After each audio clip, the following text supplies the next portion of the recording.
Welcome to our, it's actually our first Educator Community of Practice that is open to all educators outside of our Resilience Empowerment Project that we have been doing in Maricopa County for the last 3 years. So we are super excited that you are here with us today.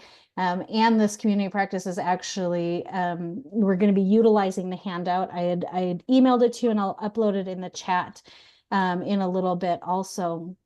But this was a handout that actually came out of our Resilience Empowerment Project. So it was kind of feedback that we had received from staff and educators and our resilience ambassadors of, while we were doing the training, of the things that they were seeing after participating for 2 years in the trainings, that we kind of just needed a little bit more information on. And we called it Trauma Informed Gone Wild, because you know, our powers can be used for good or evil.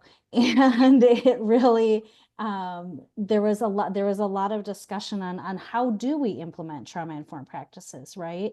And our stories, our personal stories, we found out, played a lot into how we applied those trauma-informed principles. And so today we're gonna kind of go through that handout and have breakouts after that.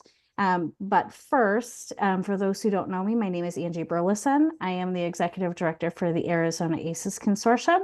Brandy? I am Brandy Stuhan. I am the Resilience Empowerment Project Program Manager. That is a lot of words.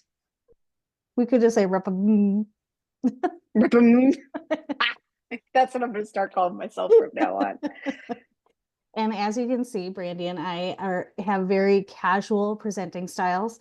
We would much rather have conversations with you than sit here and lecture you on anything. So please, as we are spending this time together, please feel free, if you have questions, to come off mute, to raise your hand. Both of us work better if you interrupt us as we are talking about one concept, instead of having to go back. So it's like, oh, you said like 3 slides ago this. Brandy and I have already passed that slide. It's already been filed and in the trash folder. And so it's hard to access that information. So please ask as we go along. We do want to extend the invitation to lean into any discomfort that there may be whenever we are having conversations around trauma and trauma-informed care.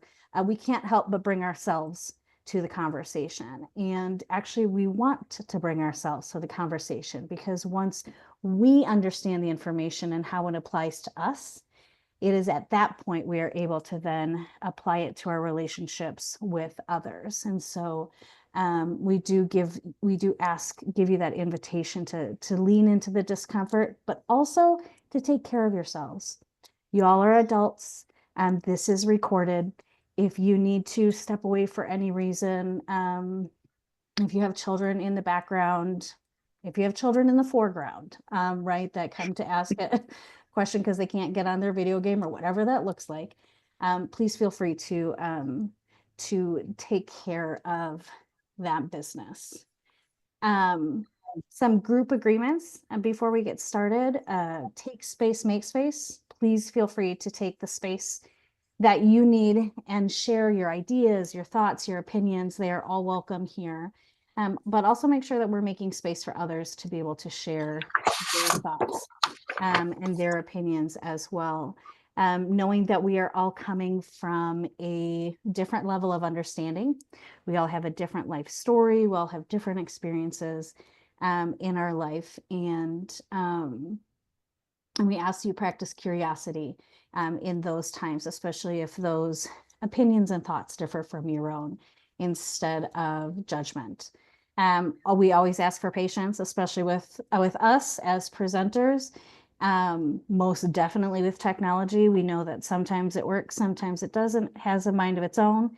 And I'm pretty sure it's as sick of us as we are of it at times. And so having patience there. And one that's not listed, but one of my favorites, is the Vegas rule. So what happens here stays here. When we do these recordings, I download them and I upload them to YouTube as unlisted. So no one will see the chat. So if you prefer to have things anonymous and you don't want to share, you don't want to be a part of the recording, please utilize the chat, and that will not be a part of the recording. Are there any additional group agreements that anyone would like to add before we move forward?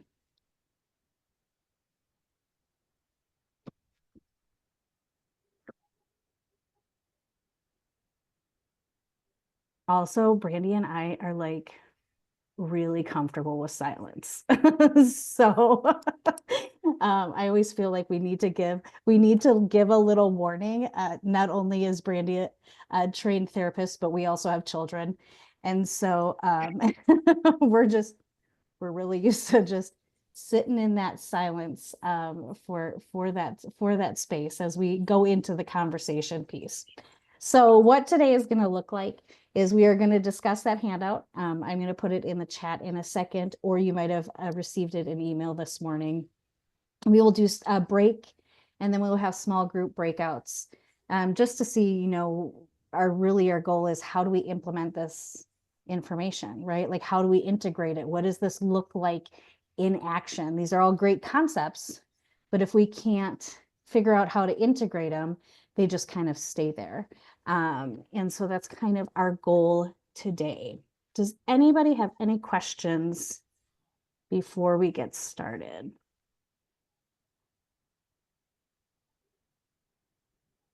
All right, I'm going to pass it over to Brandy, and I am going to put the handout in the chat for you. Awesome. Thank you so much. Hello, everybody. It's good to see you. Like Angie said, I'm pretty laid back presenter. I prefer you just say what you need to say. If you feel comfortable putting it in the chat, please do that.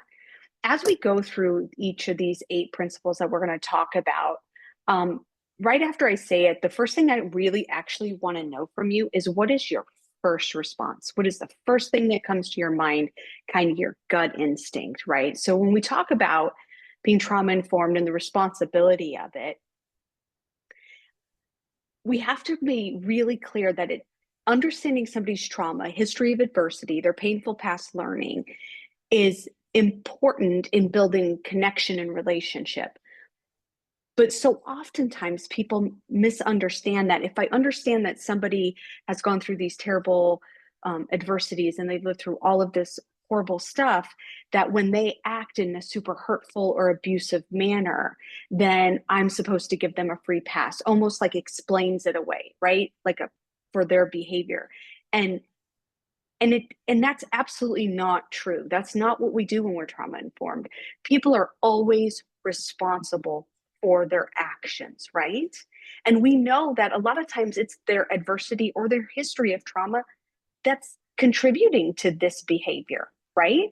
Because they're in their hot system, their sympathetic nervous system, they're dysregulated, they're not making good decisions. They're not living within their moral value system. So it's important for us to understand that. But what's even more important is that we are taking care of ourselves as we are doing this, and that we're doing these body scans and checking in with ourselves. So when I say that concept of it doesn't give someone a free pass to act in a hurtful or abusive manner, what's the first thing you guys are thinking about?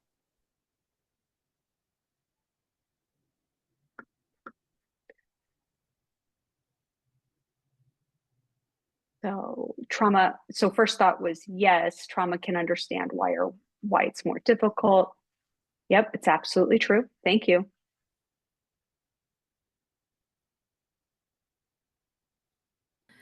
I wanted to say that the first thing I thought when I read that, I have a student that just started at my school a couple weeks ago, and his first thing that he said to me is, I have anger issues, and was saying that I have anger issues so I can be mean to others.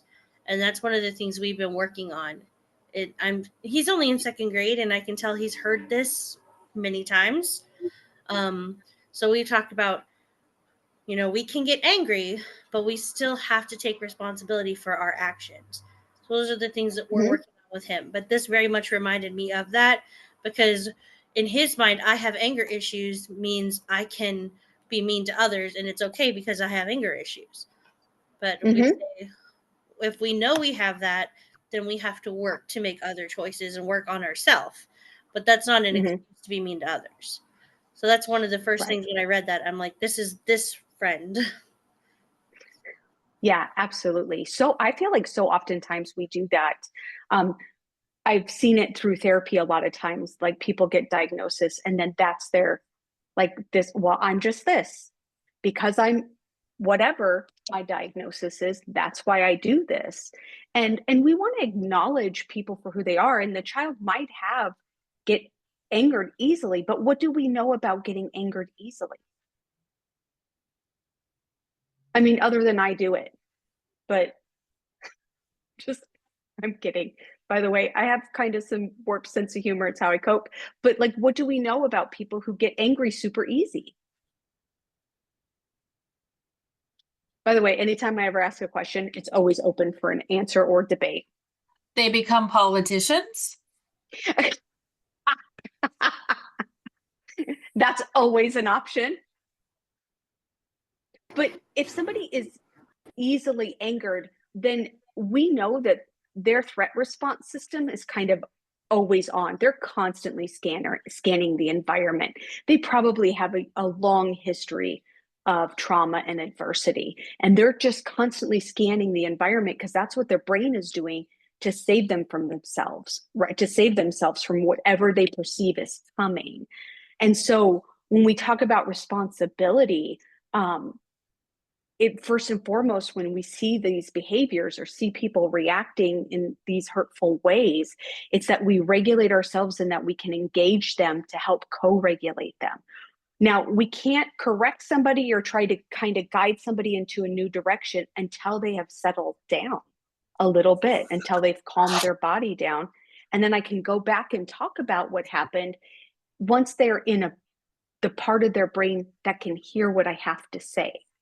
Right? But first it requires me to be regulated myself and help co-regulate. Any other thoughts on that? A lot of the times it's also a learned behavior because it has been helpful for certain actions in the past. So especially with aggressive behavior, for some, like, that's our response because that has been effective to get what our needs met in the past. It just isn't in other areas, especially at a school. Right. So we have to learn. Well, yeah, absolutely. We use a lot of maladaptive behaviors because they work, right? I mean, how many of us, like, by the way, you don't have to answer this question. I know I said you can answer anything I ask, but you don't have to out yourself if you don't want to. But like, how often do we lie? Because we know it's like it's a way to protect ourselves, right? And sometimes we just do it sometimes without even actually thinking through it. It's just like, boom, deflection, I'm gonna lie, and then I don't have to deal with it, right? And the reason we tend to do the things we do is because it's helped us before.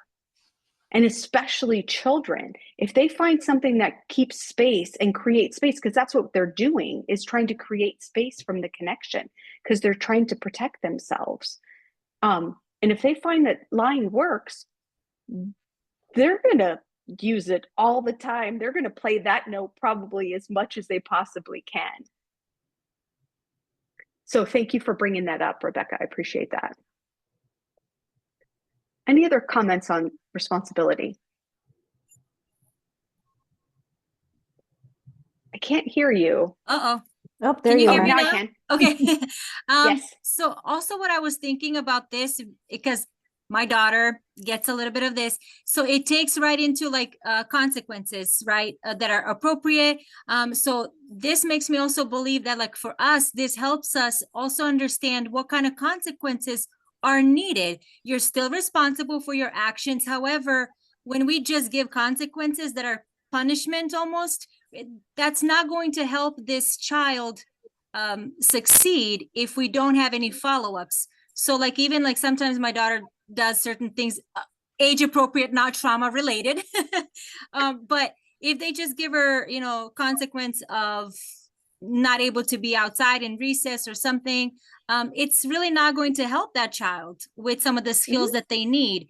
But then, like, what else can we introduce? So like her school has what's called tea time, thoughts, emotions, actions program. And it's like, that kind of stuff is so powerful. Like, let's get kids into appropriate kind of consequences. I'm sure you guys are all aware of the school up in Walla Walla, Washington, that introduced meditation, not detention. Right? Like, that was a huge thing. This is what makes me think of that, like why those type of services are needed, not detention. Let's do other things in addition to. Well, when you say thoughts, emotions, and actions, what I'm thinking is they're creating an environment to have relationship and connection. Yeah. Right. And that's the foundation. And when we can have connection and relationship, we can then have conversations about, hey, where did that come from? You know what? And we can be curious. What made you choose that? Why, what was going on?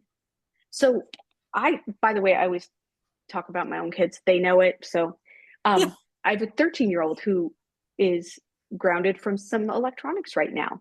And I go to his door yesterday and it's locked. And I hear click, click, click, click, click, click, click, click. Yeah, Angie's laughing. She knows who he is. And I'm thinking, I have his keyboard and his mouse to his computer. What's happening? So I knock on the door. It's locked. He opens it. I said, were you on your computer? I heard clicking. Yes. So I was super impressed that he didn't even try to lie. He just said it to me. And then I said, okay, well, we need to talk about that, right? So that was in a parenting moment or any moment when we're having an interaction with another person who we believe has violated a rule or, offended us.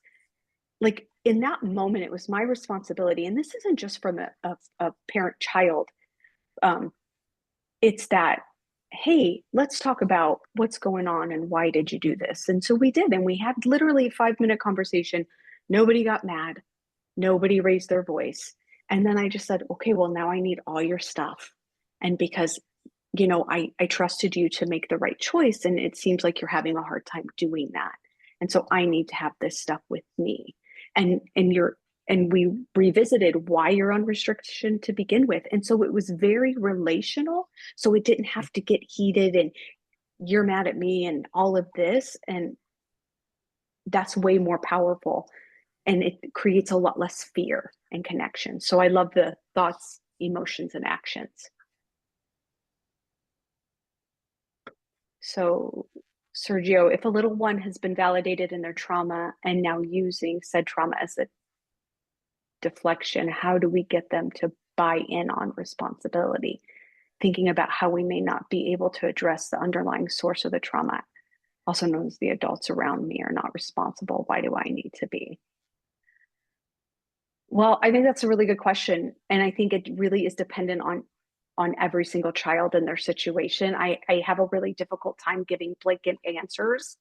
I think we have to get to know the child individually, and then figure out what their deflection tools are, and then really just have open conversations of why did you make those choices?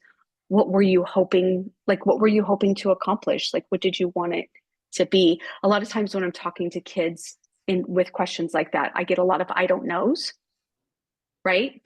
Which is normal. And so when I get the I don't knows, then I offer some suggestions. Could it be this? Or could it be this? Or could it be this? So I offer them because I still want them to feel like they have some autonomy of choice, right? Because oftentimes kids just don't really have a whole lot of choice in things. So, all right. I think we are ready to. Yeah. And I found a lot of adults are afraid to have the conversations with kids. And that kids are way smarter than we give them credit for. And a lot of times they're using that as a deflection. They can be, because that's what they've been taught to do. But when you give them the information and why that is that sometimes we diffuse that right there just by having them, understand why they're responding that way, right? Or what one of the possibilities can be, or even having those conversations, like Brandy said, when they keep saying, I don't know. I think of that even as an adult, right? I didn't know why my body responded the way that it responded until I did know. And kids are the same way, right? They just, if they don't have the adults around them giving them the language, we are, that is, one of the things that we can do, is provide that information. Absolutely. Thank you. So trauma informed keeps high expectations for everyone. Absolutely. If they have a history of adversity, we don't change the expectations. We offer a variety of supports. So what do you think about this? What's your first gut response to this? So I come from a school background, and now I'm in school administration, kind of. But I think this is where schools don't do a super great job. We're trying to be nice. We're trying to support, but that sometimes looks like, well, this is all you can do. And that's really, it's not okay. So why do you think, if you have an answer for this, so why do you think that idea of this is all we can do, why do you think that's the answer? I think that it can be kind of, a lot of people are trying to just support a child where they are. So let's just take care of your emotions, or we'll take care of academics. Doing both is very difficult. And so I think that's where a lot of teachers, especially for older students, when it seems maybe too late to get in on the ground floor. And so we're just gonna get by. Fair enough. Anybody else have some initial reactions to this? So Trinda put in the chats, we don't have the ability to have the supports because of lack of funding. She agreed with it and thought it was important, but lack of funding. Which is true. We know that there's lack of funding in education. But when we go back to the foundation of trauma-informed care, it's that relationship. And that is what we do have control over, right? And now I understand time constraints can definitely play a factor in that. But when we're building consistent relationships with 30 seconds, 45 seconds, 1 minute interactions, touch points, it really goes a long ways building long-term relationships, right? I want to add to that. And go ahead. Yeah. I'm the one that said lack of funding for support. So yes, what you're saying is absolutely true. However, the educator in the classroom setting that is burnt out and has too many students, right? The struggle is helping them to know how to have those conversations even when they're burnt out. And I think that's what I'm starting to see on my school campuses a lot. I work in alternative high school, and I'm a social worker, and just the educators don't have the energy to continue with that. That's what I'm starting to see. Okay. And I think, a lot of our resilience ambassadors are social workers and counselors in schools, and they will say the same things to me. And one of the things I go back to is their relationship with the teachers. Because I think so oftentimes teachers aren't getting that either. They're not getting even the 1 minute touch point of like, hey, it can be something so simple, like relationship. We don't have to dive deep into all your personal trauma to connect, but it could just be like, hey, you were on vacation last week. We missed you. Did you do something fun? And a 1 to 2 minute conversations that's building that connection and that builds that relationship, because we each individually want to feel like we're cared about, that somebody notices when I'm gone, right? Or they notice when I come back. And so I like to do that to keep relationships, but also when we're seeing that burnout is how can we also support them in knowing that it's okay for them to take care of themselves? Because I can't expect somebody who's burnt out, dysregulated, and overwhelmed to show up in a headspace that's regulated, right? And we, unfortunately, in our society, we put criteria on people, regardless of what realm you work in, of you have to be on and be your best version all the time. And we're going to get to that too. That's one of our points. And so I think I just keep going back to that. Like, how am I finding those ways to connect with them, even just to support them that way? And they don't have to be big touch points, because we know time is a constraint, right? You know that.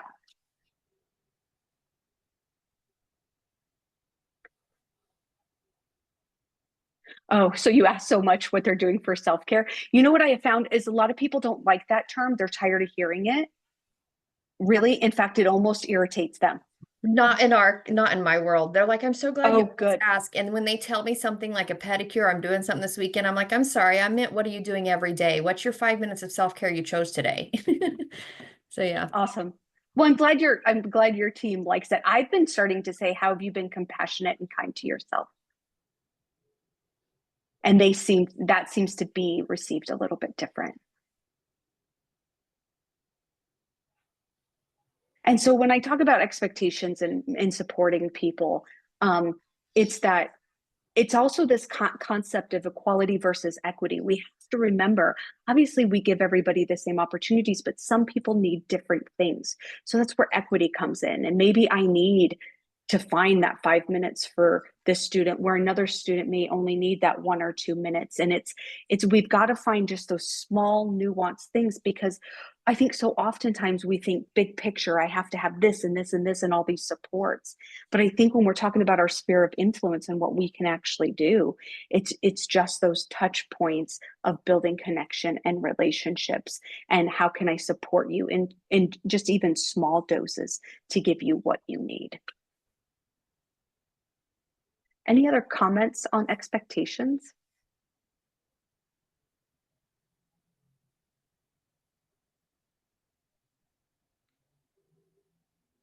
I think we're ready to move on.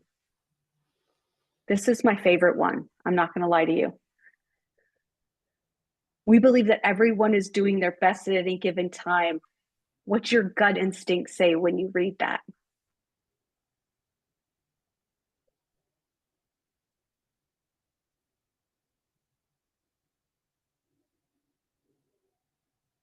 People need to do better.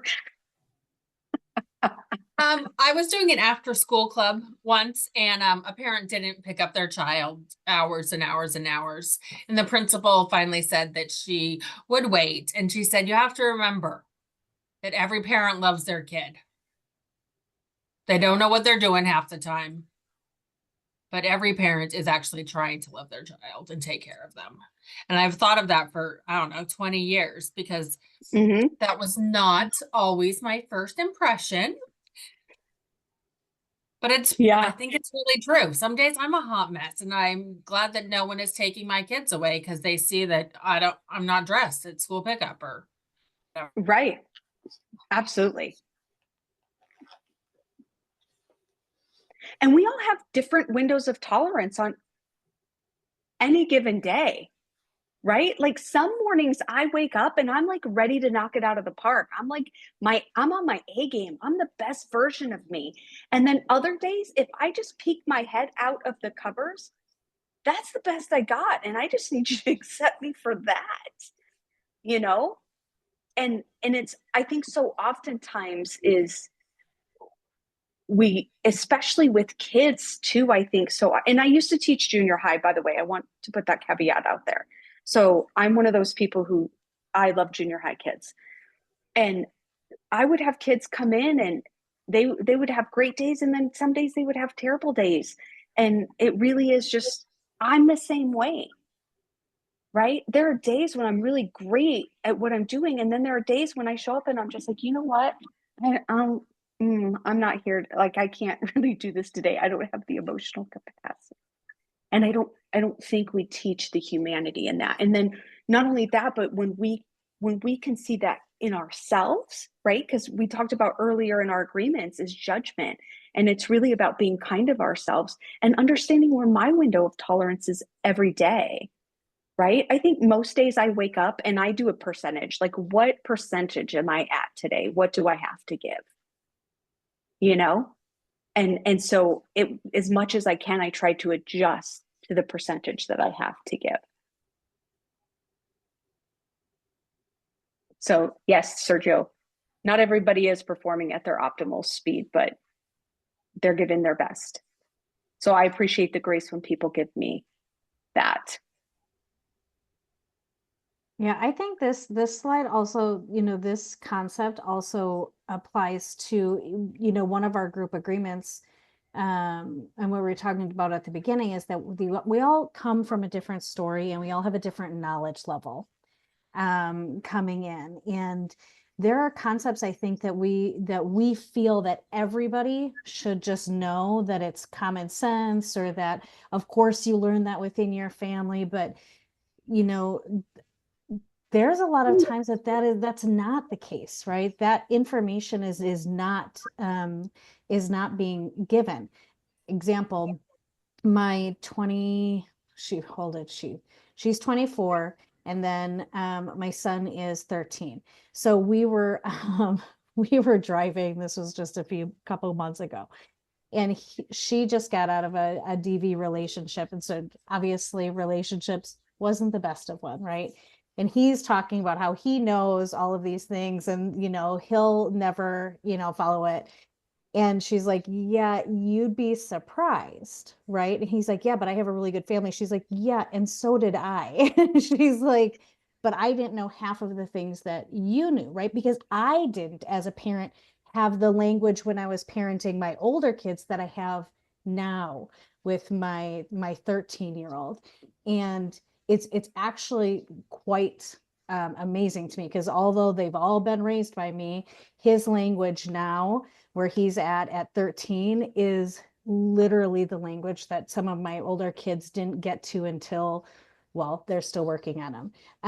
To be honest, I know that's just where it's at. But because I didn't have that language, didn't get into recovery into my kids till my older kids were 6, 5, and 2, and my 13-year-old was raised while I was in recovery. So I was already had, you know, some time. Well, I had 6 years under my belt before he came in, and so I think we have this idea that there are, you know, across the board, that there are just common sense things that is right or wrong, but that is not necessarily the case. And that this slide really kind of speaks to, we don't know what language they have coming in, or what understanding, you know, they have coming in either, you know, to be able to put words to it. Yeah, absolutely. One of the things this reminds me of is when you ask somebody how you're doing today, and they're always like, I'm good. And I always try to tell them, like, it's okay not to say you're good if you're not doing good. Because sometimes you can tell they're stressed. I'm like, it's okay to say you're stressed. That's one of the things we talk to our teachers about. I'm like, because we can't help if we don't know, you know? Mm-hmm. So I try to encourage, like, it's okay. You don't have to always say I'm doing good. Yeah, I've even started using when I interact with people, because from a therapeutic perspective, and by the way, this is a total bias here, I'm real careful about asking people that, because as soon as they know you're a therapist, they're like, oh, let me tell you. And then you're, you know, it's like, I was looking for fine or good or not great, or I was looking for a simple answer. So one of the things that I've done is I will sometimes, when I'm checking with people, what's good for you today? Right? And not because I'm just trying to silver line things, right? But even just the way I present it, I feel like I'll get more honest answer. Not much is great for me today. I'm having a hard time. And so then I still will address it and be like, I'm really sorry. How can I support you? But it's a it's not such a binary question. The more open-ended questions I can give, I feel like the more authentic answers I get from people.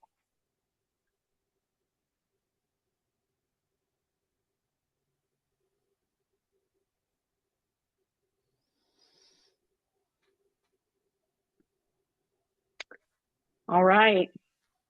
Trauma-informed care creates an environment where people can learn from their mistakes in a productive and non-punitive manner. Sounds great, doesn't it? Thoughts, initial thoughts. This one is always a hard one for me because while I understand the concept, right, and it sounds really great in theory, putting it into practice, and understanding where to put it in practice and what, you know what I mean, like what all of those means. This is one that actually is harder for me to implement regularly. Yeah, this is a challenging one. And it also depends on the degree of the mistake, right? So like, so long as there's progress, I can accept it. And grace in action, thanks, Sergio, absolutely. But when I was a director of a DV program of an emergency shelter, I tried to give people grace for their mistakes, but sometimes staff would make mistakes that would endanger, inadvertently, not intentionally, the confidentiality of a client. That's a mistake that there had to be a consequence for, right? But even in that consequence, I would be very relational in it. I would talk about and explain why we're doing what we're doing. And we understand that they didn't, it wasn't their intent to hurt or harm or cause any distress to somebody. But sometimes we do things and we haven't fully thought it through, or we haven't fully understood the consequences of what we're doing. So it's still going back to the relationship part of like, if I believe that I'm being perceived as doing my best, and then I get the opportunity to learn from my mistakes, it builds a stronger connection to the people that I'm working with, right? And it also gives me more confidence. So when I can give people an opportunity to like, let's talk about this, what happened here? Let's be honest, most of us know when we've messed something up, right? Like we're usually the first to know. Somebody doesn't usually have to point it out to us. We know. And so, but if I'm in an environment where I believe that the people who are supervising me or working with me believe the best in me, then I'm going to also probably be in a better headspace to say, hey, I messed this up. Is there a way we could fix this? Right. And there tends to be more regulation and more accountability because I feel safer to be accountable for when I do make a mistake, because I know you're not going to, come after me and screaming and yelling. And so I think to understanding that mistakes happen, yes, we know it, but first we have to be regulated. We have to take a deep breath and we have to figure out how do we have that connection to help them find the way to learn from this. And this is where we build resilience too.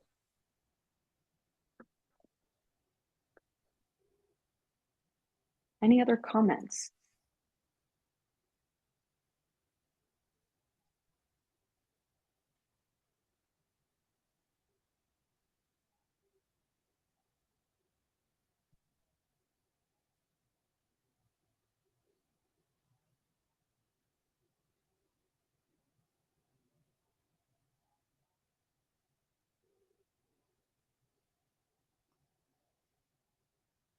All right, assumptions. Trauma-informed care does not make assumptions of others or their intent. It's not about you. Initial thoughts.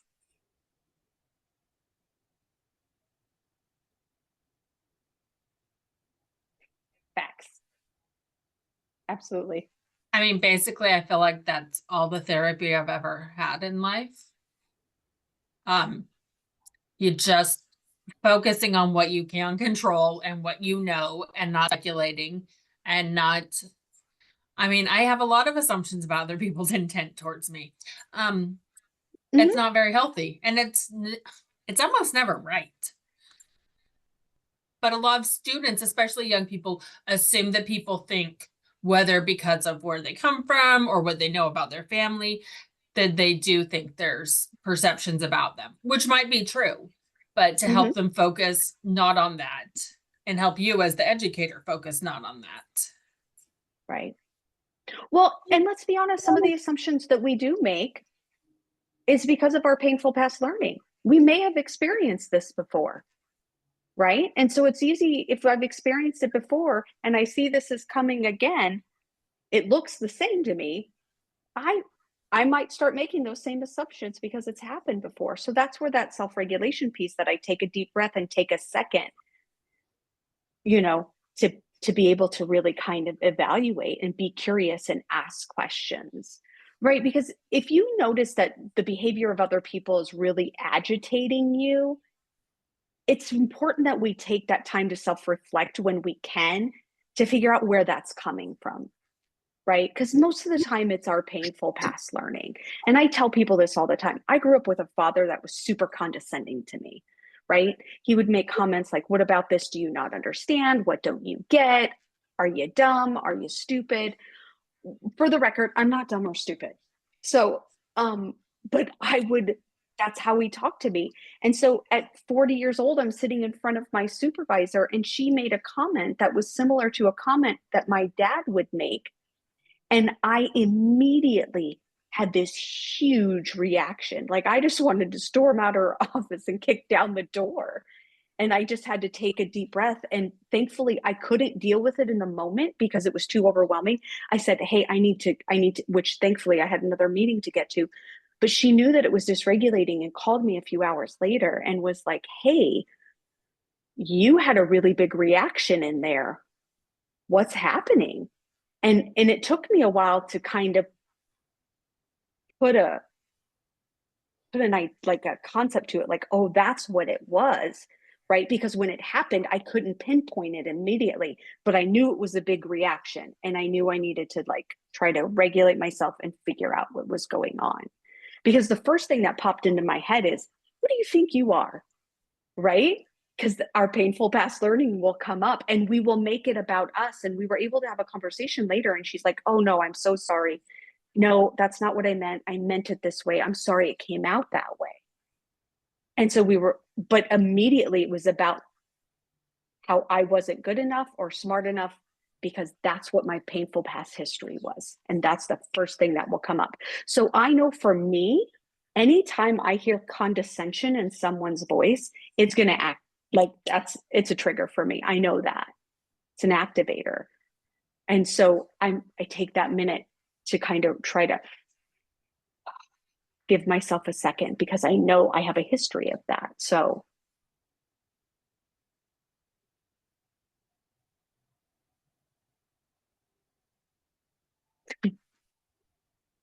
yeah, he's a real piece of work. That's all I can say.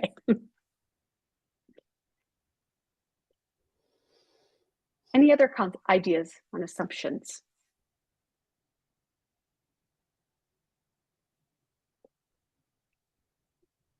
This one is like 2 of the 4 sacred agreements. Don't take it personal, never assume, do your best and honor your word. Yep.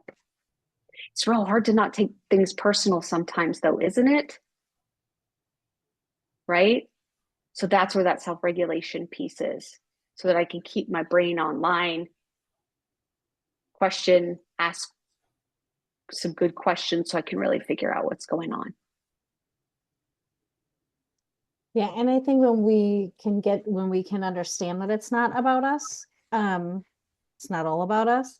A lot of times it helps us to have compassion, not only for them and whatever their response is and what they're going through, right? Helps us distance from the situation itself, but it also helps us to have compassion when it's us that is reacting, right? And having compassion for our own reactions.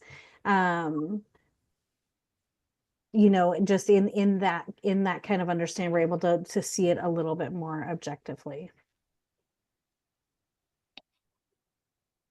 Absolutely.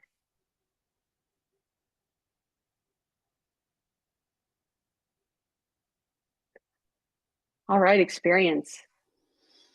Trauma-informed care does not assume that if we have experienced a similar event as someone else that we know how they feel. What's your initial thought? This one always hits me hard.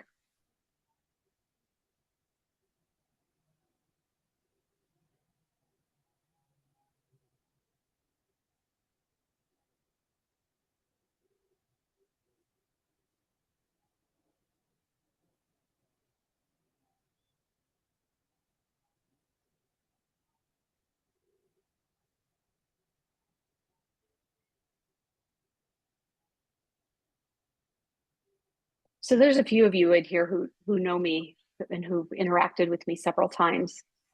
And this one hits me hard because in 2008, I lost a son. And what I experienced in the aftermath of that were people who were trying to connect with me, but would say stuff like, oh, I have children, and if I ever lost one of them, I would be devastated. So I know how you feel. And while their attempts were to build connection and try to show empathy, it very much made me feel like you really you haven't experienced this. But there's also the fact that even if you had experienced this, which I always say to people, I hope nobody's in this club with me. I hope not another parent has to be in this terrible club with me. But even if you did, who we are, our temperaments, our history, we're each going to feel it and experience it in a different way because we lost two separate human beings and we had different relationships and different connections. And so even as someone who's lost their child, when I meet somebody else who's lost their child, they're like, oh, you know how I feel. And I'll say, I understand grief. I understand that devastating loss, but I'm not really sure I know how you feel because I didn't lose your child and I'm not you. And then that opens me up to be like, would you tell me about them if you feel comfortable doing so? Right? Because then I want to connect on that human level, but I never want to make this assumption that just even if we have experienced the same thing, that I know exactly how you feel because I never want to undermine your feelings. Because you may have a completely different experience than I did. Right? And so that's really that going back to understanding that we have such diverse backgrounds and experiences and different temperaments in how we deal with things. I think this is one of the hardest things for us to teach kids because we try to teach them empathy and understanding, but we also want to teach them that everybody feels something different. Even in the same situation, you might feel differently. So it's one of the hardest things I think that we cover in what we teach our kids in elementary school is trying to have them try to put themselves in someone else's shoes because it's a really hard thing to do in general. Right. Absolutely. And one of the things I think we do is we should on people. Right? We should on them all the time. Well, oh, this happened. Well, you should have done this. You should have done this. Well, when that happened to me, this is what I did. Here's what you should do. Right? It's almost like, and I think we have to be very mindful. Our intent is usually for good, is to support and help. But sometimes it can very much be perceived as I'm doing it wrong and I need to do it your way. So yeah, absolutely, Rebecca, a difficult concept. And it's kind of an abstract concept that you can experience the same thing and feel completely different about it.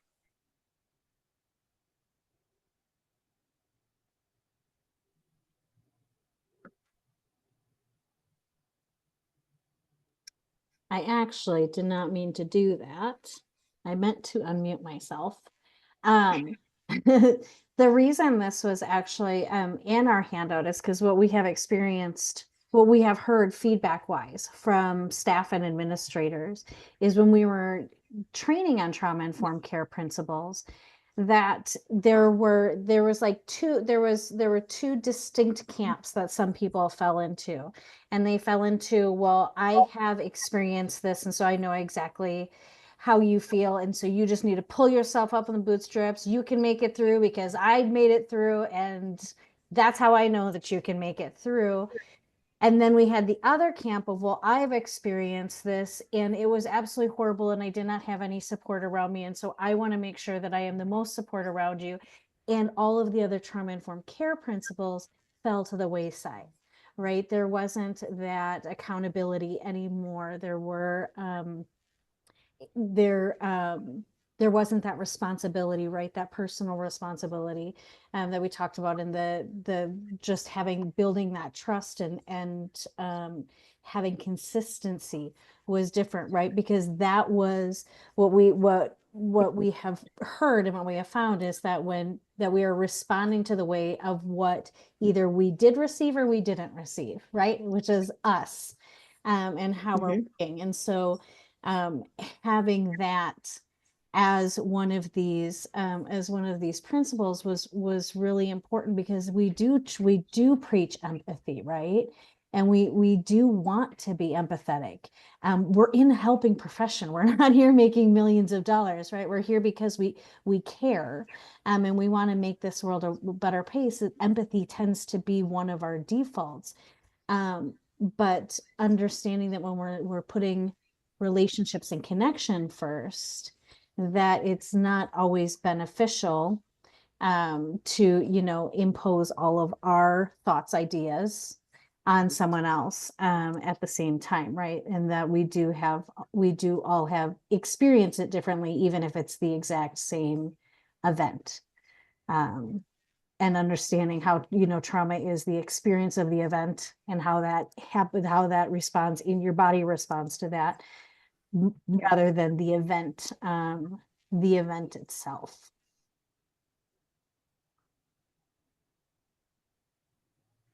Anyone else before we move forward?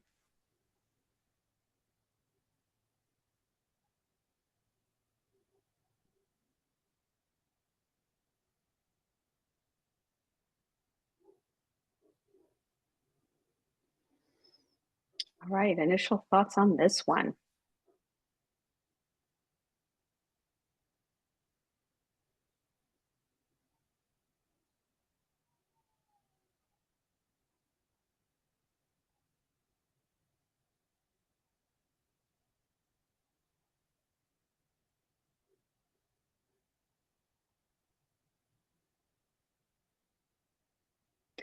How many times have you been on the way to have a difficult conversation with somebody and you have played that conversation in your head and you're like, if they say this, I'm going to say this. And then I know that they're going to bring up this. So then if they do, then I'm going to say this. How many of us have done that? Probably all of us, if we're going to be honest. And so when I think of this is we're listening to understand, not respond, is that it's that concept of going in to really hear what's being said, because I already am perceiving my own stuff, right? From my own learning and my own history and my own experiences. I'm going to have ideas, right? And so it's interesting when I go into difficult conversations, people will say to me oftentimes, what are you going to say? And my response is, I don't know. And they're like, what do you mean you don't know? And I'm like, I don't know, because I haven't heard what the other person is going to say yet. And if I've already decided what I'm going to say going into a conversation, then it's not a two-way conversation, right? I'm not really going in to hear what they have to say or hear their perspective. And so that does make difficult conversations, especially difficult ones, a little bit more challenging, because I will need more time. I'll be like, hey, let me think about this. Or I get curious and I was like, can you tell me more about that so I can understand, right? Because we're really trying to listen to understand, where are you coming from? What's coming up for you? What does this mean to you, right? And then have that back and forth dialogue. Any thoughts on this?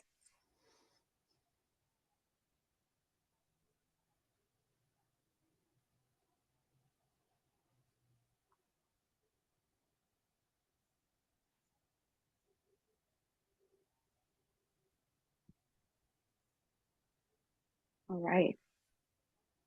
It just something popped up for me. Just as you were gonna, I was like, hold on. I do a lot of this because I'm doing a co-parenting workshop at the moment. And so I was talking Mhm. to the mom, and of course, all of these things come up. I mean, every single thing. So this one mattered so much because of the way they were communicating. So in the type of way, like using text messaging, so much of this was critical because of the way they are communicating to one another. They get a text message and they just respond to it. They get a message, they respond. Mhm. It's kind of like we are just ingrained into our brain that we just need to respond to these text messages from back and forth. And so Mhm. she kind of started realizing today, as well as we were talking, she's like, yeah, texting is not good because misconceptions are happening left and right, assumptions are happening left and Mhm. right. She's like, she's like, I said, she made a comment that she made a statement and he thought she said it in this way, and really she said it in this way. It was Absolutely. really, so this reminded me of also the way that we are communicating. um Mhm. this respond technique is especially for kiddos. um Yeah. they're just looking to respond because of technology and fast-paced way of communicating, um unfortunately. Yeah. Well, and tone is decided by the receiver, whether it's text or email, Yeah. right? I know that when I get, like, one of my rules, if I get, I call them nasty grams. If I get a text or an email that I don't like and I'm perceiving it, right? Right? Because that's my perception of it from my history, that it's nasty. If I can, I give myself 24 hours to sit on it before I respond. Obviously, in a co parenting situation, text, I'm in the same situation. I don't always have 24 hours to respond, but I will oftentimes put my phone down and walk away and go take a walk and do some breathing and then ask clarifying questions. Because, yes, I am also guilty of doing that. We seriously need a different font at this point. Like all of our moods, we should have like mood fonts and ones that we can look up. So like if we didn't know what that font was, we could like put it in Google and it would tell us this is the mood that they were trying to predict. Right. Yes. Yeah, exactly. And last but certainly not least, is we value relationship over efficiency every single time. Thoughts?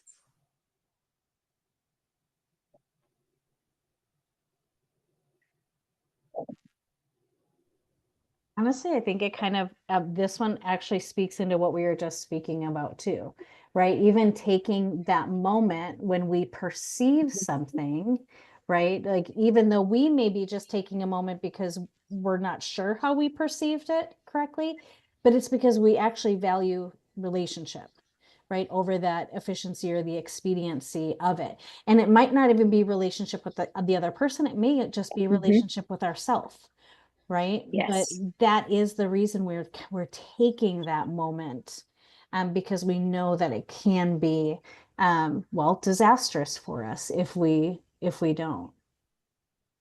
Right.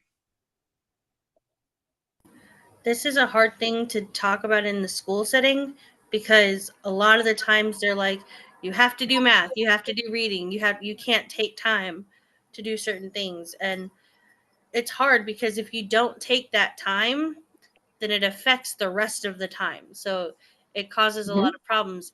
It's like, oh, we have to get to this, but the students are so dysregulated that they can't actually do what you're asking them to do in that moment. So it's really hard for us to advocate for it because we're supposed to do all of these things. We have something called community circles that our classes are supposed to do every day to help build that relationship in their classroom and to help give them more time back. But we get some pushback because they're like, we don't have time to do that. And it's one of the things where like, if we take the time to do it up front, then we won't have some of the issues that we see come up throughout the day. So it's Mhm. it's kind of a catch 22 within the Mhm. school system because like this is helpful, but you have to take time to get your time back. Absolutely. And the neuroscience supports everything you just said, right?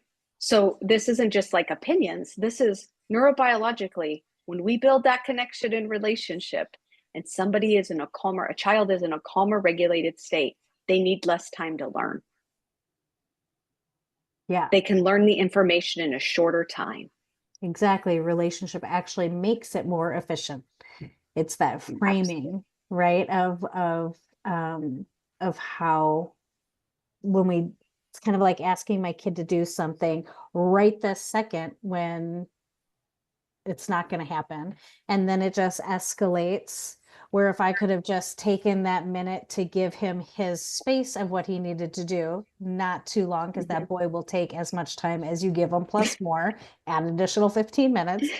But relatively, then it actually will get done, right? In that kind of space. And I think we think of it as how this is just one more thing we have to do, when really, you know, this thing that we do is what creates that efficiency overall, right? Overall.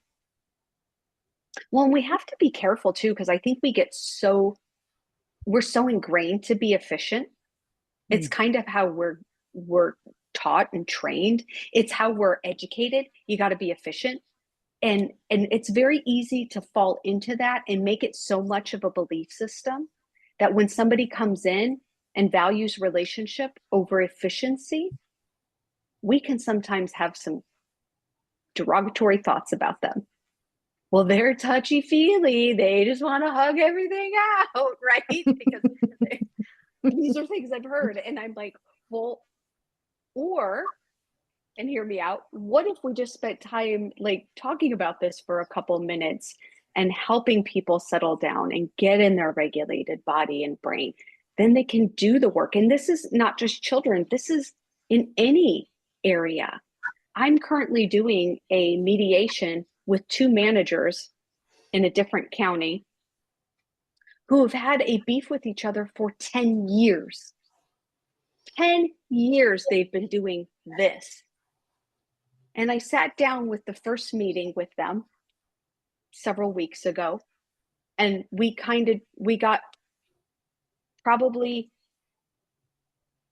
a quarter of the way of where I wanted to go. And I was like, okay, this is their capacity today. So when their supervisor checked in with me, how'd it go? And I go, well, we've only met for an hour. I wasn't going to fix 10 years in 1 hour, right? But we're on our 3rd hour now, and there's huge progress being made. But it's not just done in an hour, but we think we can make an hour Zoom meeting or an hour in-person meeting, and we can solve the world's problems, right? And this mediation is going to take weeks and weeks and weeks, and I'm going to stick with it as long as I can. But I still think we'll have it done within 6 to 8 weeks. And when you think about that time, it feels like a lot.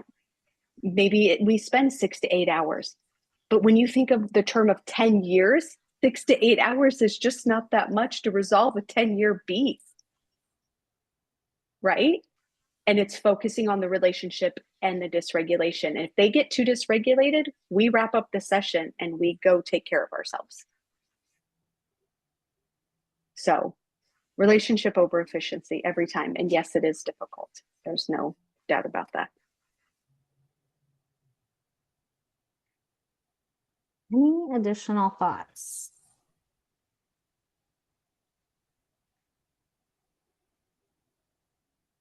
Just that this way it's harder. It's better and long-term more efficient, but it is a lot of upfront work. And I just think that maybe we have to be really honest about that with. Yeah, absolutely. Yeah, absolutely. It does. It feels like we have to, and sometimes we do have to expend a lot more energy at the front to save us. And so it feels like it takes a lot, because we also live in a world that is very full of instant gratification, right? Like, I mean, the majority of us here looking at all of us, we are from a time before YouTube shorts of like 20 seconds, right? Where, you know, our songs were 5 to 7 minutes, and we didn't have a problem waiting for dial-up internet to get on. Now, Wait, yes, we did. no, we Yes, didn't. we did. Well, we did, but we didn't, not the problems we would have now, where we have like one buffer and it's like, why is this not working? Like, how long do I have to wait? And what do you mean you want me to watch a 2.5-minute video? Like, that's a long time, right? Like we've become this, we've been programmed, right, to have this kind of instant piece, which when we're looking at trauma-informed principles, and I think a lot of times when we're taking it into the schools, it's one of the reasons we have the conversations of like, we want to make life easier for you and not more difficult for you. And trauma-informed care principles are not something that there's something that we end up just embodying, right? That is the normal. It's that change in concept, but it does take time because it takes practice, right? And a lot of us are learning it for the first time, and we're having to shift the way that we look at things. And when we used to believe that once brains were damaged or the way that brains were, that's how they were, right? It's still hard for me to believe that the one organ that runs our entire human system is the last one we've studied. But brain science in the medical world is relatively new. We're looking at 10, 20 years of brain science, understanding that we do have neuroplasticity, right? And that there is a neurobiological reason. We're not just all bad people behaving badly because we hate the world, right? That there is a neurobiological reason for this. And when we can have, those understandings and those concepts, but it takes time and it takes effort and it takes that motivation and that desire to do differently, right?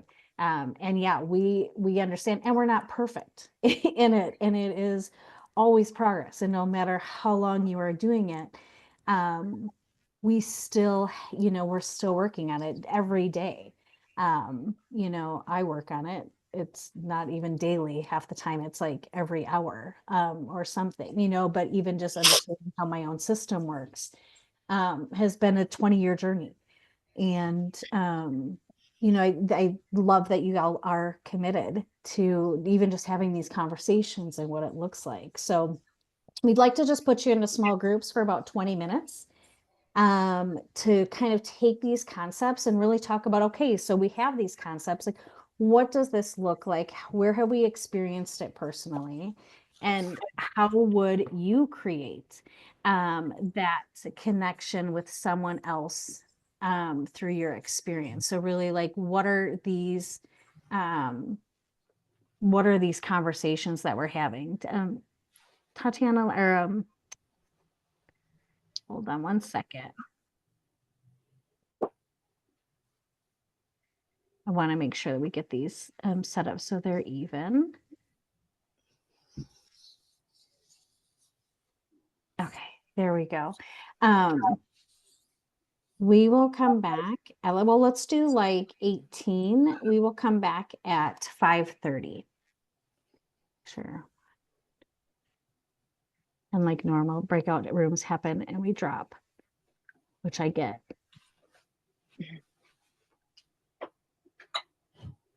Do we want to, hold on, let me pause for a second.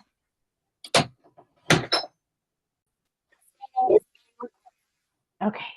So we've gone through all of these concepts, right? And, gave some personal experiences. Brandy and I tend to share personal experiences because it just is the way that it works best for us. But what was the one thing that resonated most for you? So of all of these concepts that we've just kind of talked about, what was the one thing that resonated most for you?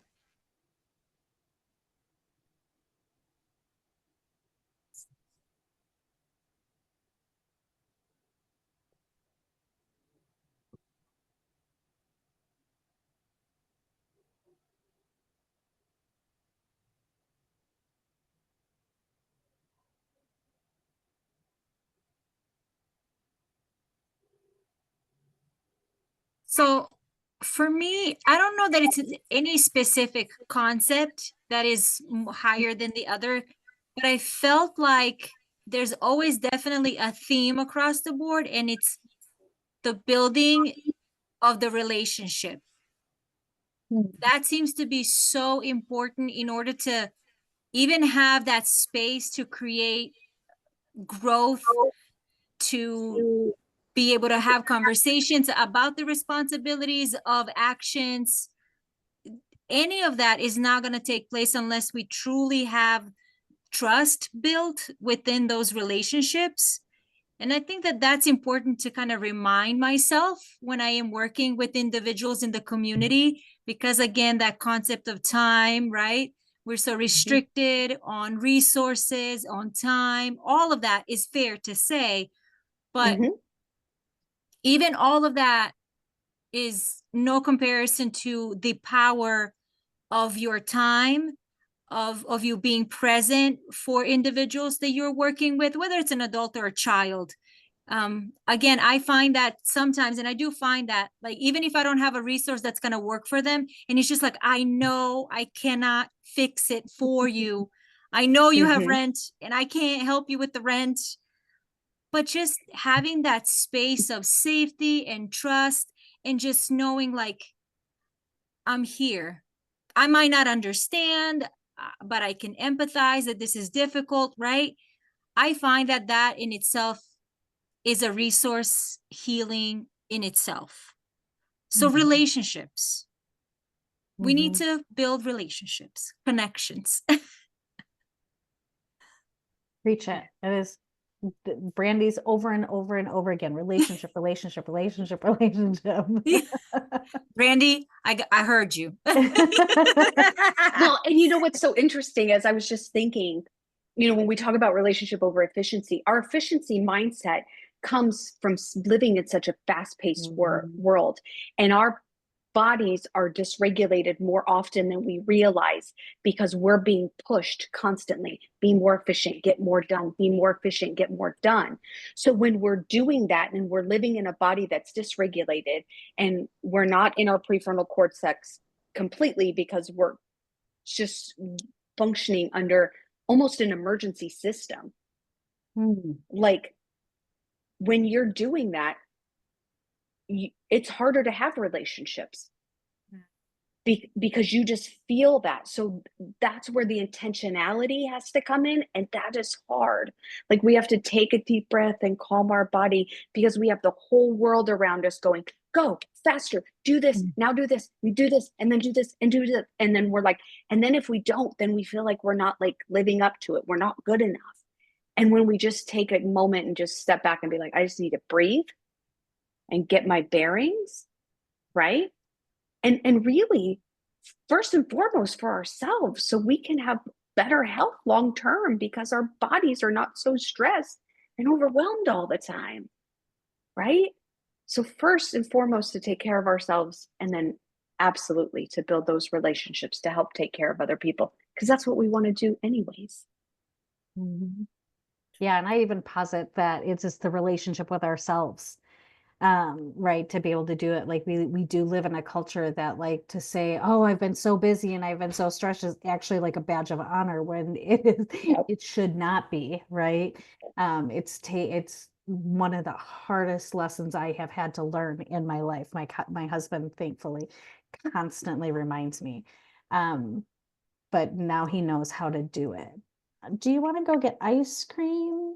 Do you think you could help me at the property, when he knows it's just to get me out of the house and get into nature, right? But he has learned how to speak my language where it doesn't feel like I am, being lazy, right? And Right. yeah, that piece.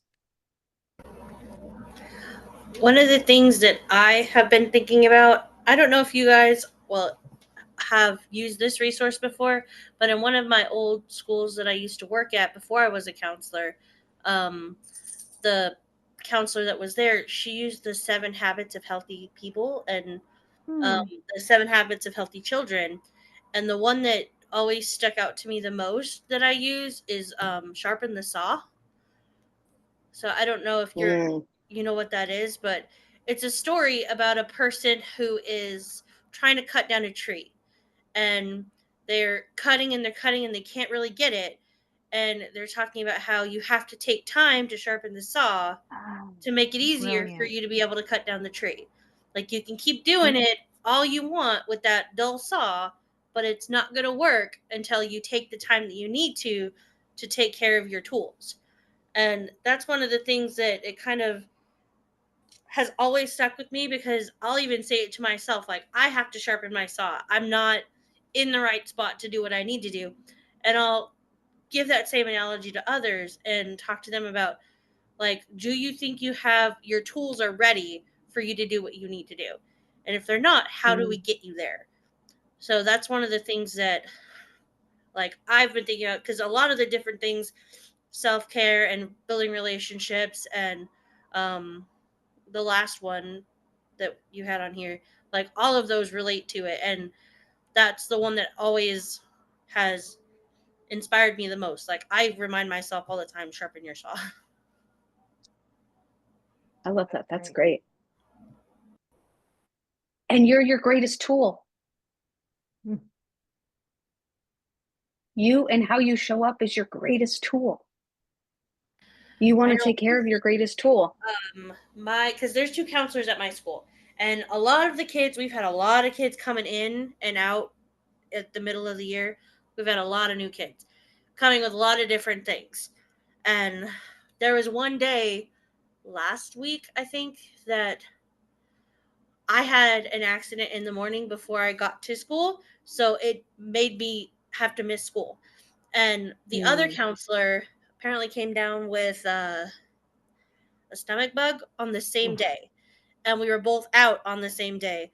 And the principals called us in, and they're like, "Are you guys okay?" Because that's unusual for us to just separately have something come up. And they're like, just making sure that you don't need anything. So I think all of us need that moment sometimes, for them to go like, are you doing okay, or do you need something or some kind of support? And that's like a good thing that they called us in and asked that. I mean, we've been working on a lot of different things, and celebration, I'm planning on filling or checking something off my bucket list. So I was like, I've got things I'm excited about, but like, that was just a quirk of a day. But it's good that they saw that and were like, maybe we should check in.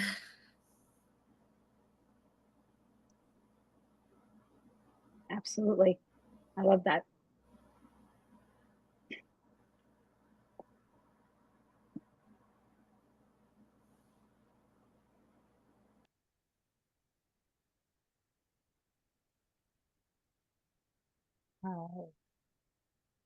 Are there any questions? Anyone have any lingering questions before we close it out with a really cute little regulating video from some kids that'll make you smile?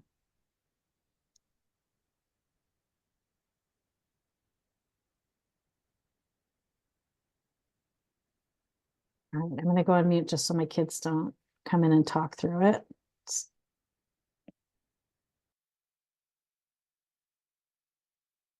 They got taught by another teacher, and a teacher got taught by another one. So all kinds of teachers teach other teachers how to teach kids. When you think you've got the job down, that's the time to be nervous. As teachers, we have to learn how to adapt. Children learn different ways. They learn by touching, they learn by doing, they learn by seeing or hearing. The teachers always make it fun for us, into games for us. It's weird to say quizzes are fun, but yeah, he makes them fun. Good teaching is performance. Their job is to inspire you to do something with your life. And I love that, blowing their minds.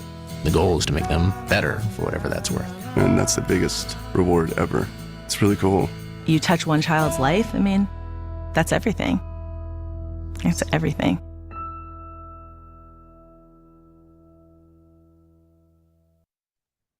We appreciate you and all you do for, honestly, the world coming up. We need you.